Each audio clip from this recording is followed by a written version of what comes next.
নমস্কার বন্ধুরা, সুমনার সাথে ইউটিউব চ্যানেলের পক্ষ থেকে সকলকে জানাই সুস্বাগতম। আজকের আলোচ্য বিষয় হলো 2025 সালের কৌশিকী অমাবস্যা কবে, জানুন সঠিক সময়সূচি। পূর্বপুরুষদের কৃপা ও মা তারার আশীর্বাদ পেতে কি কি কাজ করবেন কৌশিক অমাবস্যাতে, আরও জানুন কৌশিকী অমাবস্যার রাতের ভয়ঙ্কর ইতিহাস। তাহলে চলুন শুরু করে দিই আজকের ভিডিওটা। 2025 সালের কৌশিকী অমাবস্যা কবে, কখন শুরু কখন শেষ অমাবস্যা তিথি। দেবী শক্তির আরাধনায় কৌশিকী অমাবস্যা তিথি অত্যন্ত গুরুত্বপূর্ণ। কৌশিকী অমাবস্যা ঘিরে তারাপীঠে বিশেষ পুজো হয়ে থাকে। কথিত আছে কৌশিকী রূপেই মহামায়া বধ করেছিলেন দুই অসুর, শম্ভু ও নিশুম্ভকে।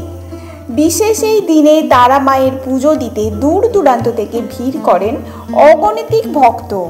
2025 সালের কৌশিকী অমাবস্যা পালিত হবে 5ই ভাদ্র শুক্রবার, যা ইংরাজি ক্যালেন্ডার অনুযায়ী 22শে আগস্ট। অমাবস্যা তিথি শুরু হবে 5ই ভাদ্র শুক্রবার সকাল 11:55 হতে। অমাবস্যা তিথি শেষ হবে 6ই ভাদ্র শনিবার সকাল 11:28। পরবর্তী আলোচনায় জানবো আমরা মা তারার আশীর্বাদ পেতে কি কি করবেন কৌশিকী অমাবস্যার তিথিতে। কৌশিকী অমাবস্যা তন্ত্র ও শাস্ত্র মতে ভাদ্র মাসের এই তিথিটি একটি বিশেষ তিথি। এই দিনে সাধনা করলে সাধক কুলকুণ্ডলিনী চক্রকে জয় করে। কথিত আছে সাধক বামাখ্যাপা এই কৌশিকী অমাবস্যায় সিদ্ধি লাভ করেছিলেন। বৌদ্ধ ও হিন্দু তন্ত্রে এই দিনের এক বিশেষ মাহাত্ম্য আছে। এই বিশেষ তিথিতে সামান্য কয়েকটা কাজ করলেই দেবী কৌশিকীর আশীর্বাদ আপনার ওপর সারা বছর থাকবে। জানুন কি করবেন এই দিনে। এই দিনে গঙ্গা স্নান করুন। স্নান করে সূর্য দেবতাকে প্রণাম করুন। 2 দিন উপবাস রাখতে পারলে খুবই ভালো হয়। সেটা না পারলে এই 2 দিনে ভুলেও আমিষ খাবেন না। তারা মায়ের পায়ে সিঁদুর ও লাল রক্ত জবা নিবেদন করুন। এই অমাবস্যা তিথিতে সন্ধ্যার পর বাড়ির সদর দরজার সামনে 2টো তিলের প্রদীপ জ্বালান। এই তিথি চলাকালীন ঘরে এঁটো বাসন রেখে দেবেন না, ঘর পরিষ্কার রাখুন। দরিদ্র মানুষকে সামর্থ্য মতো কিছু দান করুন। কৌশিকী অমাবস্যা চলাকালীন এই কাজগুলি করলেই প্রসন্ন হবে দেবী কৌশিকী। কথিত রয়েছে এই তিথিতে উপবাস রেখে দেবীর পুজো করলে মনের ইচ্ছা পূরণ হয়। এবারে আমরা জানবো পূর্বপুরুষদের প্রসন্ন করতে এই দিনে কি কি করবেন। কৌশিকী অমাবস্যা তিথিতে স্বর্গ ও নরকের দরজা খুলে যায় বলে বিশ্বাস করেন সনাতন ধর্মে বিশ্বাসীরা। এই সময় নেতিবাচক ও ইতিবাচক শক্তি সর্বোত্তম ফল দেয় বলেও বিশ্বাস করেন বামাচরে বিশ্বাসী মানুষেরা।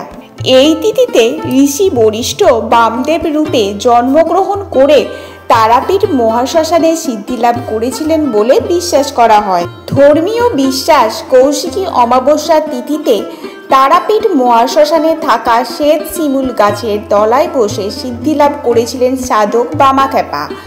মা তারা স্বয়ং মহাশ্মশানে এসে তাকে দর্শন দিয়েছিলেন। তাই সবাই এই দিন তারাপীঠ মহাশ্মশানে উপস্থিত থাকতে চান। মা তারার আরাধনার পাশাপাশি এই দিন পূর্বপুরুষদের প্রসন্ন করার জন্য নানা বিধান দিয়েছেন জ্যোতিষীরা।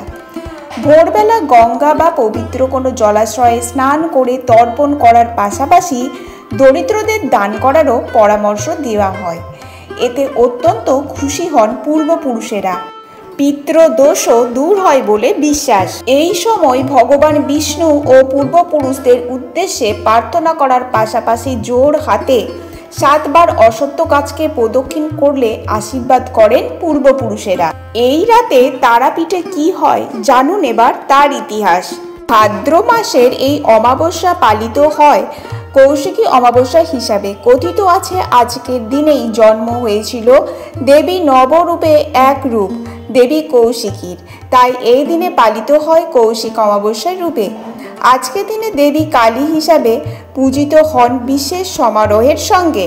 কথিত আছে এই দিনেই নাকি তারাপীঠ শ্মশান চত্বরে সিদ্ধিলাভ করেছিলেন সাধক বামাখ্যাপা। তাই এই অমাবস্যায় মা পূজিত হন বিশেষ রূপে। তবে শুধু মন্দির নয়, মায়ায় মেতে ওঠে শ্মশান চত্বরও। আলোর সাজে সেজে ওঠে মন্দির চত্বর, ফুলের মালায় বিশেষভাবে সাজানো হয় দেবীকে। প্রতিদিনের মতো গর্ভগৃহ থেকে বের করে স্নান করানো হয় মাতৃমূর্তি। রাত 9টার পর সেই মূর্তি দেখতে পারেন সাধারণ মানুষ। মন্দির চত্বরে ভক্ত সমাগমে ধুমধাম থাকলেও নিশ্চুপ থাকে শ্মশান ঘাট। এ যেন এক অন্য জগৎ। মায়ের আদরের ভক্তরা এখানে মেতে ওঠে আরাধনায়। তন্ত্র সাধনা চলে সারা রাত ধরে। অঘোর বাবা এবং তান্ত্রিকদের মন্ত্র উচ্চারণে তৈরি হয় এক মায়াবী ভয়ার্ত পরিবেশ। ধুনি জ্বালিয়ে ধ্যানমগ্ন থাকেন তান্ত্রিকেরা। শত্রু নিবারণ যজ্ঞ থেকে কালা জাদু চর্চা সবই হয় এই রাতে। তো আজকের ভিডিওটা এই পর্যন্ত রইল। দেখা হবে অন্য কোনো ভিডিওতে। ধন্যবাদ।